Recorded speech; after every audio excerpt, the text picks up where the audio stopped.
Salut, c'est Thomas du site gagner au parisportif.com. Ravi de te retrouver aujourd'hui pour une vidéo dans laquelle on va revenir sur le défi que je m'étais lancé la semaine dernière. Alors peut-être que tu t'en rappelles, peut-être que tu t'en rappelles pas. En gros, je vais te le rappeler. Je m'étais mis au défi d'apprendre. En fait, je m'étais donné 20 heures pour apprendre le langage VBA.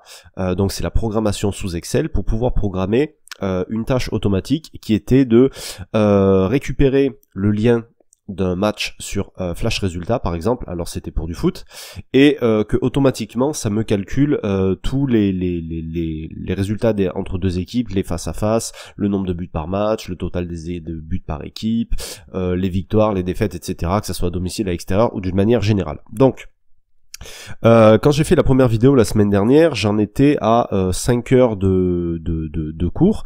Donc je suivais des cours sur un site qui s'appelle Open Classrooms, qui fournit des modules de formation pour apprendre tout un tas de choses. Et il y avait notamment le langage VBA sous Excel pour la programmation. Donc j'avais suivi 5 heures de formation. Je t'en avais un petit peu parlé, je t'avais donné tous les objectifs, etc. Et que la méthode que j'utilisais, elle était tirée d'un bouquin qui s'appelle la méthode des 20 heures. Et donc j'allais mettre tout ça en place pour apprendre ce truc-là. Et donc je te tenais au courant régulièrement. D'habitude le vendredi je fais des pronostics publics. Là comme on est en période de coronavirus, au moment où je fais la vidéo, il n'y a pas de prono. Donc du coup, j'ai décidé de faire ça et de partager un petit peu ce que j'apprenais. Donc le bilan cette semaine, j'en suis à 14 heures réparties entre la formation et la pratique. Et je me suis aperçu déjà de certaines choses. C'est que d'une part la théorie elle est assez facile à comprendre. Alors les cours qui sont faits sur Open Classroom, comme je te disais, sont plutôt clairs. Le seul petit défaut que je trouve, alors j'ai pas spécialement recherché d'autres plateformes comme ça, mais c'est qu'il n'y a pas vraiment d'exercice pour mettre en pratique ce que tu apprends. En gros tu apprends la théorie, on te montre des exemples, si tu as envie toi de les retaper, tu les retapes dans Excel, tu peux simplement les copier, les coller, et je trouve que ça c'est un petit peu dommage parce que t'as pas vraiment l'occasion par toi-même de mettre en pratique ce qu'on t'apprend avec avec des exercices. Donc en tout cas c'est comme ça que moi je fais dans mes formations. Si tu veux, il y a une partie théorie, il y a souvent une partie pratique dans laquelle je demande aux gens de mettre en pratique tout ce qu'ils viennent d'apprendre. Et là, ce truc-là, ça manque. Donc voilà, je trouvais que c'était le petit point négatif. Et c'est ce qui pose problème, c'est ce qui m'a posé problème à moi au moment de mettre en pratique certaines choses. C'est-à-dire que quand je me retrouvais devant mes modules de programmation, je savais refaire ce que je venais d'apprendre, mais d'une manière autonome, je savais pas faire autre chose. J'y arrivais pas. Alors peut-être que c'est moi qui suis lent pour apprendre ça, peut-être que je m'y prends pas bien, peut-être que voilà, en fait j'ai galéré, j'ai passé plusieurs heures sur la pratique à essayer de mettre mon projet en place, parce que quand tu apprends un truc, t'as qu'une envie, c'est de le mettre en pratique, c'est de commencer à travailler sur ton projet, et j'allais pas attendre de faire 20 heures de théorie pour commencer à mettre en pratique, tu vois ce que je veux dire. Donc j'ai essayé de commencer assez rapidement, et dès le début j'ai été bloqué. Donc quand t'es bloqué, il existe des forums qui sont très bien, il y en a plein où tu peux aller demander de l'aide, mais le problème c'est que à chaque fois que je me suis mis vraiment à la pratique, j'ai passé 95% de mon temps sur les forums d'aide à essayer de voir comment on faisait ci, comment on faisait ça, etc. Donc ça m'a permis de me rendre compte, pardon, je suis malade, j'arrive pas à respirer. Ces 14 heures de pratique et de théorie m'ont permis de me rendre compte de deux choses. La première, c'est que donc je m'étais fixé d'apprendre le langage VBA et d'arriver à faire ce mini projet en 20 heures. Et en fait, ces 20 heures seront trop courtes par rapport à mon niveau de départ. Donc c'est la première chose que ça m'a permis de m'apercevoir.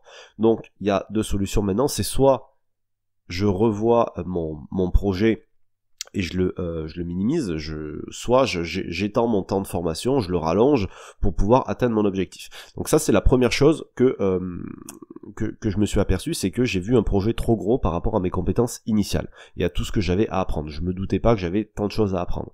Et ensuite la deuxième chose c'est que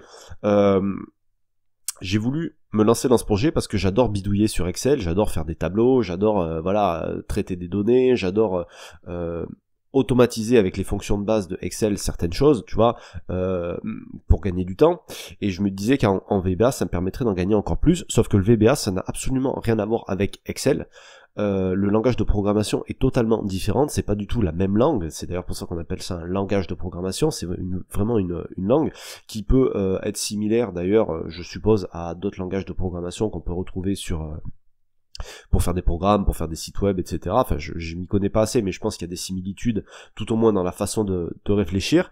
Et ça m'a permis, en fait, ces 14 heures, de me rendre compte que, en fait, le programmer sur Excel, c'est quelque chose qui ne me plaît pas du tout. Mais vraiment, ça me plaît pas. Je vais pas dire ça me fait chier. La théorie, j'aime bien apprendre, etc. Mais la mise en pratique, je trouve pas du tout ça amusant.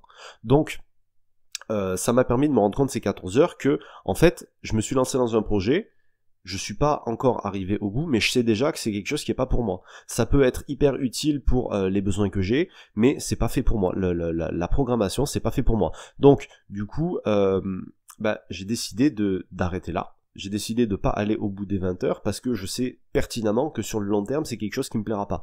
Donc, on pourrait voir ça comme un abandon assez tôt.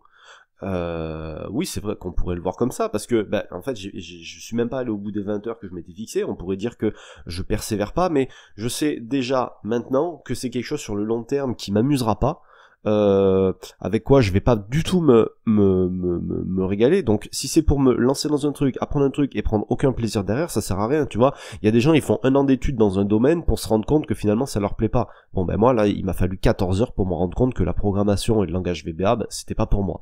Donc, à la limite, c'est un échec, mais c'est pas forcément un abandon, d'accord. On pourrait dire aussi que je persévère pas assez, que c'est parce que j'ai galéré que j'ai décidé d'abandonner, j'ai lâché trop vite, mais en même temps, j'en reviens vraiment à la notion de plaisir, quoi. Ça sert à rien de se lancer dans un truc qui va pas te plaire. Si demain j'ai envie d'apprendre la planche à voile, admettons, ok, je vais peut-être faire 10-15 heures de planche à voile, mais peut-être que déjà au bout de 3-4 heures, je sais que ça me plaira pas.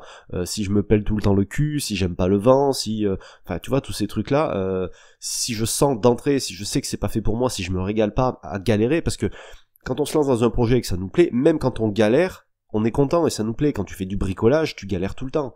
Enfin, ça arrive régulièrement de galérer, mais c'est pas ça qui t'empêche de continuer, parce que t'aimes ça au fond, d'accord. Le jardinage, quand tu vas aller, je sais pas moi, enfin peu importe, j'ai pas besoin de te donner des exemples, tu vois tout à fait ce que je veux dire. Donc, ce que je voudrais te montrer en fait avec ce projet-là, j'aurais préféré que ça se termine autrement. Hein, je te dis la vérité. Pour moi, ça me fait ça me fait chier ça me fait chier parce que c'est un truc que j'avais dans la tête depuis très longtemps. Donc c'est un échec, mais il faut en tirer du positif. Donc quelle leçon j'en tire en fait? Déjà, c'est quelque chose que j'avais à apprendre ce langage et développer cette compétence sur Excel. C'est quelque chose que j'avais en tête depuis des années, mais vraiment, ça fait hyper longtemps. Et je me disais que c'est quelque chose qui allait me manquer et ça me pénalisait de pas maîtriser ce truc-là. Et en fait, maintenant que j'ai mis le nez dedans, je me rends compte que, voilà, comme je t'ai dit, ça me plaît pas et c'est pas fait pour moi.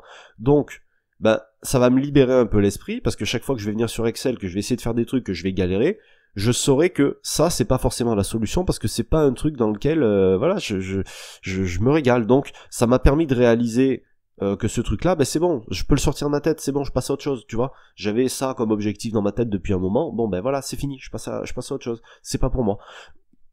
Donc ça me libère, enfin c'était pas un poids non plus, c'est pas comme si j'avais un boulot, que mon boulot je le détestais, que j'avais envie de changer, de faire autre chose, tu vois, c'est pas un poids non plus énorme que j'avais, mais n'empêche que c'est un truc que j'avais dans la tête, et maintenant c'est terminé, ce truc là c'est passé, j'aurais plus la frustration qui est liée à ce truc là parce que je sais pas le maîtriser, parce que je sais pas faire, parce que je comprends pas, etc. Ça maintenant c'est terminé. Donc ça m'a permis d'apprendre ça m'a permis d'apprendre des choses sur moi-même. Par exemple, je pense que je vais pas me lancer dans la programmation maintenant en PHP ou en Python ou en je sais pas quoi, parce que c'est quelque chose qui m'emmerde, clairement. Donc à la limite, si j'ai ces besoins-là, peut-être que je serai plus à même de payer quelqu'un, un développeur, pour m'aider si j'ai besoin, plutôt que d'essayer moi de faire ça, alors qu'il va me falloir des heures et des heures et des heures et des heures pour arriver au résultat que je veux atteindre.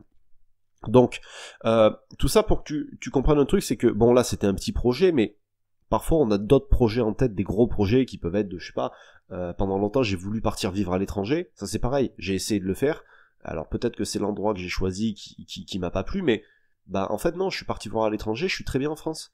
Donc aller peut-être passer 6 mois ou 1 an à l'étranger, d'accord, mais aller faire ma vie à l'étranger, je suis pas sûr que c'est quelque chose qui me plaira. Aller le faire comme certains le font juste pour pas payer d'impôts, ouais, mais si c'est pour avoir être dans un endroit pourri où il fait pas beau, où tu te pèles le cul toute l'année, où t'aimes pas spécialement les gens, où t'accroches pas avec la langue, ou même la culture te plaît pas, je vois pas vraiment l'intérêt. Et ça, en fait, t'as aucun moyen de le savoir si tu fais pas le premier pas. Donc là, on parle d'un gros projet, aller vivre à l'étranger, mais il y a des gens qui veulent monter leur boîte, il y a des gens, ils sont dans leur travail tous les jours, ils se disent, putain, quel boulot de merde, mon patron c'est un con, et nani, nana, moi j'ai envie, il faudrait que je monte ma boîte, et ci, et ça, et ci, et ça. Mais ça se trouve, ces mecs-là, un jour, ils vont monter leur boîte, ils vont se rendre compte que c'est pas pour eux. Ou alors, ils vont se rendre compte que finalement, c'est totalement pour eux, et c'est pour ça qu'ils sont faits. Donc, il y a que en franchissant le pas de départ que tu te rendras compte si le truc que t'as en tête, finalement, ça va t'apporter un regret ou pas de le faire ou de pas l'avoir fait. Et ça, tu le sauras malheureusement qu'une fois que tu te seras lancé là-dedans. Et donc c'est pour ça que se mettre des petits défis comme ça, se lancer dans des petits projets, ça peut te permettre d'avancer dans ta vie et de passer à des étapes. Parce que t'es peut-être bloqué à un truc aujourd'hui, et ça va t'aider justement à faire un pas supplémentaire. D'accord ? Donc, évidemment, j'ai des regrets par rapport à ce truc-là, mais en fait, j'en ai un seul de regret par rapport à cette expérience-là de langage de programmation sous Excel, c'est de pas l'avoir fait plus tôt, parce que, comme je te dis, je serais passé à autre chose depuis déjà belle lurette, quoi. Ok, aujourd'hui, la seule fois où j'ai vraiment eu besoin, j'ai fait appel à quelqu'un, j'ai payé pour qu'il fasse l'automatisation dont j'avais besoin, ça m'a coûté 40 balles, franchement, je me rends compte que, mes 14 heures de formation, elles valent plus que 40 balles, quoi. Donc je préfère payer 40 balles quelqu'un pour qu'il automatise ce que j'ai besoin, même si c'est assez simple. Et puis que moi, je passe du temps sur autre chose. Voilà. Et là où je suis satisfait en parallèle, c'est que justement, j'ai passé que 14 heures sur ce truc-là, et ça m'a permis de réaliser tout ce que je viens de t'expliquer. Donc, ça m'a permis de réaliser ça, et en fait, le projet que j'avais de fichiers à réaliser sur Excel. Alors je vais te montrer comment ça marche. Tac. Ce truc que je voulais faire sous Excel, en fait je suis arrivé à le faire avec les fonctions de base de Excel. Donc j'ai réussi à automatiser le truc, à le mettre en forme comme je veux, et maintenant j'ai juste à récupérer le lien, à faire un copier-coller, et ça va me mettre en forme automatiquement le truc dont j'ai besoin. Donc c'est ça que je voulais faire, ce fichier là. Donc tu vois, là j'ai pris sur Flash Résultat le lien du match entre Montpellier et Lille, je l'ai collé, ça me fait tout mon bordel, ça va me donner les derniers résultats de Montpellier, les derniers résultats de Lille. D'ailleurs, je pense que là, il y a une erreur parce que ça doit être les deux doivent être inversés. Donc, faut que je revienne là-dessus. Mais en gros, ce fichier-là, donc tu vois, là, t'as les face à face, le nombre de victoires de Montpellier, de Lille, de matchs nuls entre les deux, au général, à Montpellier, à Lille, les over-under, les clean sheets et quand l'équipe n'est pas arrivée à marquer, le total de buts pour l'équipe 1, pour l'équipe 2, etc. Donc, c'est en gros ce truc-là que je voulais avoir. Et ce truc-là, ce fichier-là, il m'a fallu 3 quarts d'heure pour le faire. Donc je me dis finalement, j'ai passé 14 heures à apprendre un truc où je suis même pas arrivé à, quand je cliquais sur ce lien-là, que ça récupère les données sur internet et que ça vienne me les foutre dans une autre feuille je suis même pas arrivé à faire le démarrage de quoi que ce soit, alors que là en 45 minutes, je suis arrivé à faire ce que je voulais faire. Donc ça me suffit amplement. Les connaissances, je me rends compte que les connaissances que j'ai et les compétences que j'ai aujourd'hui en Excel me suffisent largement pour faire ce dont j'ai besoin. Et au pire, je peux utiliser les macros. Donc les macros, c'est dans la partie développeur, là, tu vas enregistrer toute une série de tâches. Par exemple, si à chaque fois tu viens ici, chaque fois que tu vas écrire un truc dans telle colonne, ici et ici, si tu veux que ça soit mis en gras, tu vas enregistrer la procédure et tu vas pouvoir la lancer pour qu'elle se répète toute seule. Enfin bon, je vais pas t'expliquer comment ça fonctionne, c'est assez simple à faire. Donc simplement en utilisant les macros, je peux arriver déjà à faire tout ce que j'ai besoin. Donc voilà, VBA j'ai abandonné, mais j'ai pas abandonné, j'ai décidé d'arrêter, de pas aller plus loin si tu veux, parce que pour les besoins que j'en ai, c'est pas nécessaire. Voilà, en gros, c'était le bilan du défi que je me suis lancé. je suis pas allé au bout, t'avais peut-être d'autres attentes par rapport à ça si t'avais suivi le projet dès le départ, même si peut-être que même toi ça t'intéressait et tu languissais de savoir ce que t'allais pouvoir en tirer de ton côté. Le mieux c'est que tu essayes par toi-même, parce que moi là-dessus je pourrais pas te motiver à aller voir, au contraire j'espère que je t'ai pas découragé même. Donc il y a Open Classroom comme je te disais où tu peux apprendre tout ça. Il y a aussi Excel pratique, ça dépend un petit peu ta sensibilité, comment tu fonctionnes, avec quel des deux formats pour apprendre t'es le plus à l'aise. Je te laisserai regarder ça de ton côté. Et puis nous on se retrouve dès la semaine prochaine pour un conseil quotidien en paris sportif. Donc si tu veux en recevoir tout ça pour t'aider à progresser dans tes paris, c'est tous les jours à midi dans ta boîte mail, et donc ça commence le lundi jusqu'au vendredi. Donc si tu veux recevoir tout ça, tu as le lien juste en dessous de cette vidéo. Tu cliques dessus, tu rentres ton mail et tu vas recevoir tout ça dès aujourd'hui midi ou dès demain ou dès lundi. Sur ce, je te laisse, je te souhaite un bon week-end, prends soin de toi, prends soin de tes proches, à très bientôt, ciao.